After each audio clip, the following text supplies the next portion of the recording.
ناظرین، پینے کے پانی کا مسئلہ ملک بھر میں موجود ہے۔ حکومت کی جانب سے اس حوالے سے فلٹر پلانٹ تک لگائے گئے، لیکن بعض عاقبت ناندیش مفاد پرستوں کی وجہ سے ملک کے دور دراز علاقوں میں واٹر فلٹریشن پلانٹس کی تنصیب نہ ہو سکی۔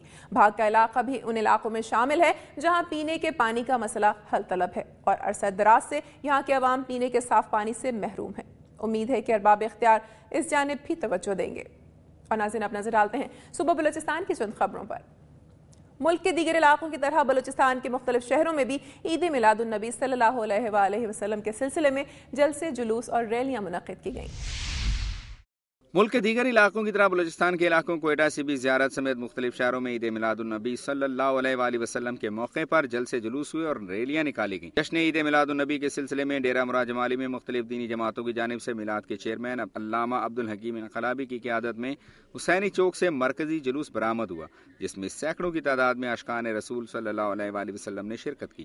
جلوس کے شرکاء کے ہاتھوں میں عید میلاد النبی کے حوالے سے بینر اور مختلف جھنڈے تھے۔ بولان کی تحصیل بھاگ میں بھی عید میلاد النبی کا جلوس شان و شوکت سے نکالا گیا۔ جلوس کی قیادت مولانا عبدالوہاب قادری کر رہے تھے۔ جلوس جامع مسجد الحبیب سے برآمد ہوا اور اپنے مقررہ روٹ سے ہوتا ہوا جامع مسجد حاجی لال بخش پر اختتام پذیر ہوا۔ جلوس میں سینکڑوں عاشق رسول موجود تھے اور نعتوں کا نذرانہ عقیدت پیش کرتے رہے۔ جلوس کے راستے میں پانی اور چائے کی سبیلیں بھی لگائی گئی تھیں۔ جلوس میں سیکورٹی کے فول پروف انتظامات کیے گئے تھے۔ صوبہ بلوچستان کے بعد اب باری ہے سرسبز پہاڑوں کی سرزمین خیبر پختونخوا کی۔ نظر ڈالتے ہیں خیبر پختونخوا کی کچھ رپورٹس پر۔ ربیع الاول سرور کائنات حضرت محمد صلی اللہ علیہ وآلہ وسلم کی ولادت باسعادت کا مقدس مہینہ ہے۔ اس بابرکت مہینے میں اسوہ حسنہ صلی اللہ علیہ وآلہ وسلم کی ضرورت اور اہمیت کو اجاگر کرنے کے لیے سیرت کانفرنسوں کا انعقاد بھی جاری ہے۔ مردان میں مرکزی متحدہ علماء مشائخ کے زیر اہتمام سیرت النبی صلی اللہ علیہ وآلہ وسلم کانفرنس منعقد ہوئی۔ کانفرنس میں ملک بھر سے جید علماء کرام اور مختلف مکاتب فکر کے سینکڑوں لوگوں نے شرکت کی۔ آئے دیکھتے ہیں ایم بشیر عادل کی یہ رپورٹ۔ میں ہوں مردان سے ایم بشیر عادل اور میں اس وقت ٹاؤن ہال میں موجود ہوں، جہاں متحدہ عالمی علماء مشائخ کونسل کے زیر اہتمام سیرت النبی صلی اللہ علیہ وسلم کانفرنس جاری ہے۔ کانفرنس میں آزاد کشمیر سمیت ملک بھر سے علماء کرام نے شرکت کی۔ کانفرنس کی صدارت جمعیت حزب اللہ دیندار انجمن کے مرکزی صدر صاحبزادہ سید شبیع الحسن نے کی، جبکہ سید خالد باچا نے اسٹیٹ سیکرٹری کے فرائض انجام دیے۔ متحدہ مشائخ کونسل کے مرکزی سیکرٹری جنرل صاحبزادہ سید محمود الحسن نے خطبہ استقبالیہ پیش کرتے ہوئے کہا کہ بر صغیر پاک و ہند کے ممتاز مذہبی رہنما مولانا سید ضیاء الحسن رحمۃ اللہ علیہ نے سیرت کانفرنس کی بنیاد رکھی۔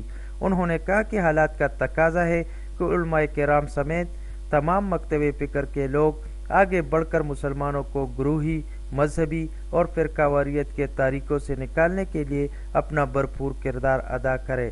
سیرت کانفرنس منعقد ہوئی، یہاں پر نبی کریم صلی اللہ علیہ وسلم کی عظمت کو اور نبی کریم صلی اللہ علیہ وسلم کے احسانات کو اس دنیا میں عیا کرنے کے لیے ان مسلمانوں میں جو فرقہ وارائیت اور جو دوری پیدا ہو گئی ہے، نبی کریم صلی اللہ علیہ وسلم کی ذات پہ ایک ہو سکتے ہیں، اس لیے یہ سیرت نبی کانفرنس جو ہے منعقد کیا گیا تھا۔ موجودہ دور میں جو مسلمانوں کو انتشار کی طرف لے چلے گئے ہیں، مسلمان کو مار رہا ہے، چاروں طرف مسلمانوں کا قتل عام ہو رہا ہے، اس سے مسلمانوں کے اندر ایک شعور بیدار کرنا تاکہ مسلمان آپس میں ایک ہوں۔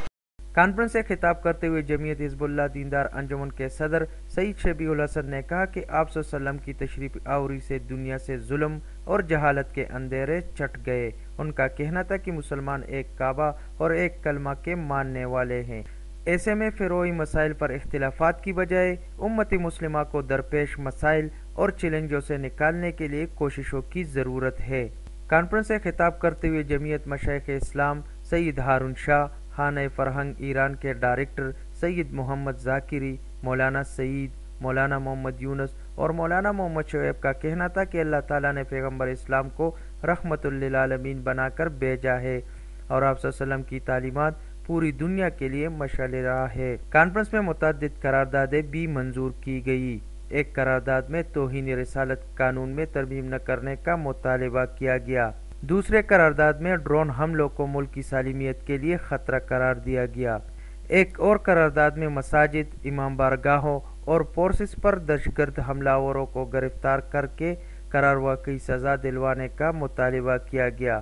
کانفرنس کے شرکاء نے وطن عزیز سے علاقائی تعصبات اور لسانی جھگڑوں کے خاتمے کے لیے میثاق مدینہ کے طرز پر میثاق پاکستان تشکیل دینے کا بھی مطالبہ کیا۔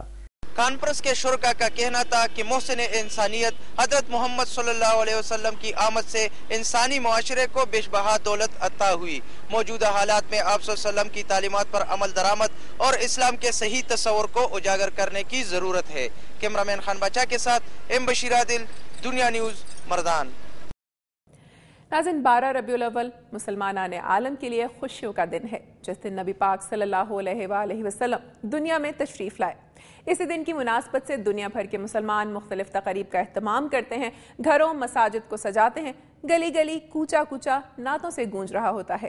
ہر طرف نبی پاک صلی اللہ علیہ وآلہ وسلم کی آمد کا جشن منایا جاتا ہے، اور کیوں نہ منایا جائے یہ جشن۔ حضور صلی اللہ علیہ وآلہ وسلم کی آمد کے بعد ہی تو دنیا سے مظالم کے اندھیرے چھٹے، انسان کو صحیح سمت ملی، زندگی گزارنے کے اصول ملے۔ اس دن پر جتنی خوشی کا اظہار کیا جائے کم ہے۔ اور اب ایک نظر خیبر پختونخوا کی خبروں پر۔ ٹی ایم اے امپلائیز یونین مردان کے نئے عہدیداروں نے اپنے عہدوں کا حلف اٹھا لیا۔ اے این پی کے مرکزی رہنما اعظم خان ہوتی نے عہدیداروں سے حلف لیا۔ ٹی ایم اے امپلائیز یونین مردان کے نئے عہدیداروں نے اپنے عہدوں کا حلف اٹھا لیا۔ ٹی ایم اے امپلائیز یونین مردان کے نئے عہدیداروں نے اپنے عہدوں کا حلف اٹھا لیا۔ اے این پی کے مرکزی رہنما اعظم خان ہوتی نے نئے عہدیداروں سے حلف لیا۔ تقریب سے خطاب کرتے ہوئے اعظم خان ہوتی کا کہنا تھا کہ دہشت گردی کے واقعات کے باوجود صوبائی حکومت روزگار کی فراہمی کے لیے کوشاں ہے، اور باچا خان روزگار اسکیم کے تحت بے روزگار نوجوانوں کو 1 لاکھ روپے بلا سود قرضے کی فراہمی شروع کر دی گئی ہے۔ اعظم ہوتی نے کہا کہ ملازمین کو اپنے فرائض کی انجام دہی اور رویوں میں مثبت تبدیلی لانا ہوگی۔ امپلائیز یونین کے صدر آصف خان ہوتی نے مردان میں ٹی ایم اے ملازمین کے لیے پبلک اسکول اور ڈسپنسری کے قیام کا مطالبہ کیا۔ خیبر پختونخوا میں بھی جشن عید میلاد النبی صلی اللہ علیہ وآلہ وسلم عقیدت و احترام سے منایا گیا۔